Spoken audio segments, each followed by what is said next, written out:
السلام علیکم دوستو، امید ہے کہ آپ سبھی اچھے ہوں گے۔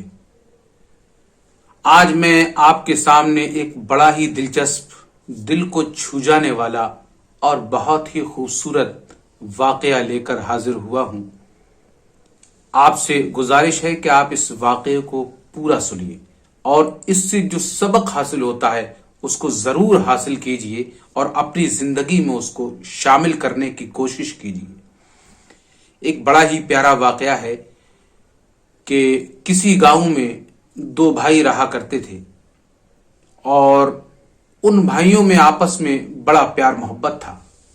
ان کی بیویوں میں، ان کے بچوں میں، سبھی میں بہت پیار محبت تھا اور دونوں ہی مل جل کر اس گاؤں میں کاشتکاری کا کام کیا کرتے تھے۔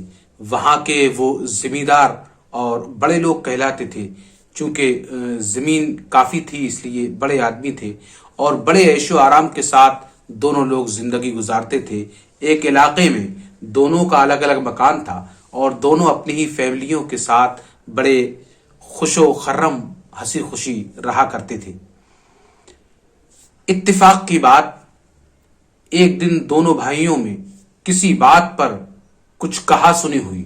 وہ کہا سنی اور تھوڑی بڑی تو انبن کی شکل اختیار کر گئی، اور اس سے بھی زیادہ جب ان دونوں کو غصہ آیا تو بات اور بڑھ گئی اور دونوں بھائی ادب اور پیار محبت کے دائرے سے باہر جاتے گئے اور ایک دوسرے سے گالی گلوچ کرنے لگے۔ جب گالی گلوچ کرنے لگے تو دلوں میں نفرتیں پیدا ہوئی، ایک دوسرے کی طرف سے دل میں دشمنی پیدا ہوئی اور دونوں ہی بھائی آپس میں لڑ گئے۔ لڑنے کے بعد دونوں کو بہت غصہ تھا، الگ الگ چلے گئے اور غصے میں آ کر چھوٹے بھائی نے ایک بڑا قدم اٹھایا۔ چھوٹے بھائی نے کچھ مزدور کیے اور ان مزدوروں سے یہ کام لیا کہ اپنے اور بڑے بھائی کے مکان کے بیچ جو جگہ تھی اس میں چھوٹے بھائی نے نہر کھدوا دی۔ ایک گہری نہر کھدوانے کے بعد چھوٹے بھائی نے اس میں پانی چھوڑ دیا تاکہ میرے اور بڑے بھائی کے مکان کے جو بیچ کا راستہ ہے وہ بالکل قطع ہو جائے، ختم ہو جائے، یہاں پانی کی نہر بہنے لگے، نہ میں بھائی کی طرف جاؤں، نہ میرے بیوی بچے بھائی کی طرف جائیں، نہ ان کے بیوی بچے میری طرف آئیں۔ قطع تعلق کر لیا، زندگی سے ایک دوسرے کی الگ ہونے کا فیصلہ کر لیا اور یہ ٹھان لی کہ اب ہمیں کبھی ایک دوسرے سے ایک نہیں ہونا ہے۔ اور وہ چھوٹا بھائی اپنے اس کام پر بڑا فخر محسوس کر رہا تھا کہ میں نے جو کام کیا ہے بہت سوچ سمجھ کر کیا ہے، مجھے اپنے بھائی سے اب کوئی تعلق نہیں رکھنا ہے، کوئی لینا دینا نہیں ہے۔ لہذا جب بڑے بھائی نے اپنے چھوٹے بھائی کی یہ حرکت دیکھی تو بڑے بھائی کو بہت غصہ آیا اور اس نے اپنے جاننے والے ایک ٹھیکیدار کو بلایا جو جنگلوں میں راستے وغیرہ بنانے کا، سڑک وغیرہ بنانے کا، پل وغیرہ بنانے کا کام کیا کرتا تھا۔ اس ٹھیکیدار کو اس بڑے بھائی نے بلایا اور اس سے کہا کہ میرے چھوٹے بھائی نے یہ کام کیا ہے، میرے اور اپنے مکان کے بیچ ایک نہر کھدوا دی، اس میں پانی چھڑوا دیا تاکہ وہ میری طرف نہ آ سکے اور میں اس کی طرف نہ جا سکوں۔ لہذا ایسا کرو، اب اس کا جواب یہ ہے کہ تم میرے مکان کے سامنے 7-8 فٹ اونچا ایک ٹیلا جیسا بنا دو، ایک ڈورا جیسا بنا دو، ایک دیوار جیسی بنا دو اونچی، تاکہ اس نے تو صرف میرے گھر نہ آنے کے لیے یہ کام کیا ہے، میں یہ کام اس لیے کرنا چاہتا ہوں کہ میں اس کی صورت نہ دیکھ پاؤں، وہ میری صورت نہ دیکھ پائے، میرے بیوی بچے اس کی صورت نہ دیکھ پائیں اور اس کے بیوی بچے میرے بیوی بچوں کو نہ دیکھ پائیں۔ صرف آنا جانا ہی نہیں بلکہ ایک دوسرے کی صورت بھی ہم نہیں دیکھ پائیں گے، میں ایسا کام کرانا چاہتا ہوں۔ لہٰذا آپ میرے مکان کے سامنے ایک اونچا سا ڈورا، ایک دیوار 7-8 فٹ کی بنا دیجئے، 7-8 فٹ اونچی ہو، کوئی انسان ادھر سے ادھر کا دکھ نہ پائے۔ خیر، اس ٹھیکیدار نے ان سے حامی بھر لی اور ان بھائی سے کہا کہ آپ بے فکر رہیے، اب آپ اپنے کام میں رہیے، اپنے کام کرتے رہیے، دن کو کام کیجیے، رات کو آرام سے سو جائیے، میں اپنا کام کرتا رہوں گا، آپ اس طرف بالکل نہ آنا، اپنے گھر میں رہنا، یا کہیں بھی رہنا۔ لہذا اس ٹھیکیدار کے دل میں اللہ تبارک و تعالیٰ نے ایسی نیکی ڈالی کہ اس ٹھیکیدار نے کیا کیا، آپ لوگ بھی سن کر تعجب میں ہو جائیں گے۔ اس ٹھیکیدار نے کیا کیا، اس ٹھیکیدار نے کچھ مزدور بلائے، کچھ اپنا سامان لیا، اور اس نے ان کے گھر کی طرف سے جہاں وہ نہر بنی ہوئی تھی، ادھر سے اس نے ایک پل بنانا شروع کیا، اور چھوٹے بھائی کے مکان کی طرف جہاں وہ نہر بنی تھی، اس نہر کے اس پار سے اس پار تک ایک پل بنا کے تیار کر دیا۔ جب یہ پل بن گیا تو اس نے بڑے بھائی سے جا کر کہا کہ میں نے آپ کا کام کر دیا ہے، آپ چل کر دیکھ لیجئے۔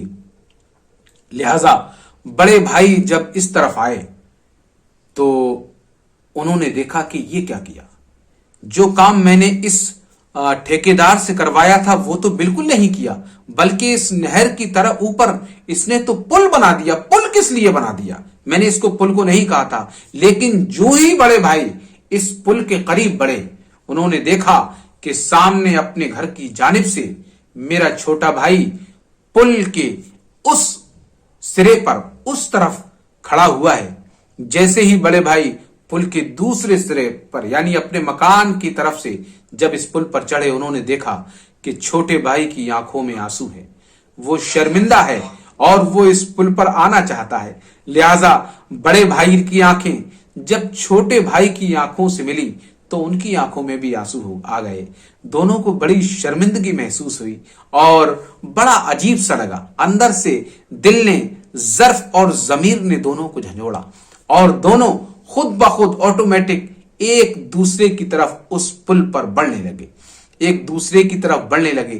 جب قریب آئے تو پیار محبت سے ایک دوسرے کے گلے لگ گئے۔ گلے لگنے کے بعد بہت روئے اور اپنے اپنے کیے پر شرمندہ ہوئے۔ چھوٹے بھائی نے کہا کہ میں نے اپنے بڑے بھائی جس میں میں نے اپنے باپ کی شفقت دیکھی تھی، پیار محبت دیکھا تھا، اس کو کھو دیا، مجھ سے بڑی غلطی ہوئی۔ بڑے نے یوں کہا کہ واقعی تم سے غلطی ہوئی، لیکن غلطی میری بھی کم نہیں ہے، اس لیے کہ مجھے جذبات میں اس طرح بہنا نہیں تھا، مجھے تو سمجھانا تھا، میرا کام تو محبت کرنا تھا۔ جو غصہ تم نے دکھایا اس کے جواب میں میں نے بھی غصہ دکھایا۔ برا کیا جو ہم دونوں نے اتنے دن ایک دوسرے کے قریب نہ رہ کر دور رہے، ایک دوسرے کے بچے بچوں سے دور رہے، بیویاں بیویوں سے دور رہیں۔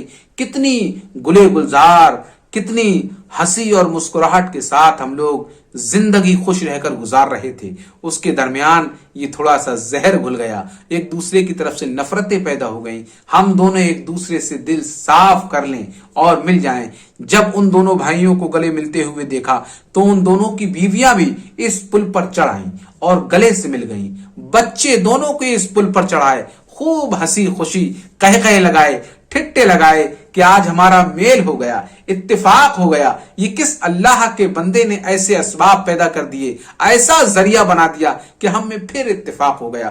لہٰذا جب کچھ دیر ہو گئی تو بڑے بھائی نے پل سے نیچے اتر کر دیکھا اور آواز دیا کہ ٹھیکیدار صاحب ادھر آئیے، آپ اپنی مزدوری لیتے جائیے۔ ٹھیکیدار نے کہا کہ بھائی صاحب میں جا رہا ہوں، میں آپ سے مزدوری نہیں لوں گا۔ بھائی نے کہا کیوں؟ تم مجھ سے مزدوری کیوں نہیں لوگے؟ تم نے جو کام کیا ہے، جو میں نے بتایا تھا، اس سے کہیں بڑھ چڑھ کر، اس سے کہیں بہتر، اس سے کہیں خوبصورت، اس سے کہیں بہت زیادہ اچھا تم نے کام انجام دیا ہے۔ میں اس کام کی تمہیں اجرت دے دینا چاہتا ہوں۔ ٹھیکیدار مسکرایا اور مسکرا کر اس نے کہا کہ بھائی یقین کیجئے میں نے یہ کام آپ کے لیے قطعاً نہیں کیا تھا، میں نے یہ کام آپ سے اجرت لینے کے لیے نہیں کیا تھا، میں نے یہ کام صرف اللہ کے لیے کیا تھا، اس کی رضا کے لیے کیا تھا، اور اب اس کی اجرت میں اللہ تبارک و تعالی سے لوں گا، کیونکہ اس کا وعدہ ہے کہ جو دو بھائیوں کے دلوں سے نفرتیں دور کرے گا، اتفاق اور محبت پیدا کرے گا، ان میں صلح کروائے گا، میں اس بندے کو اجر عظیم عطا کروں گا۔ میں آپ سے نہیں بلکہ میں پروردگار عالم سے اجر عظیم لینا چاہتا ہوں، اس کا بہت بڑا اجر لینا چاہتا ہوں، اور آپ کے لیے نہیں، میں نے اس اللہ کی رضا کے لیے اور اس کے لیے اپنا یہ کام کیا تھا۔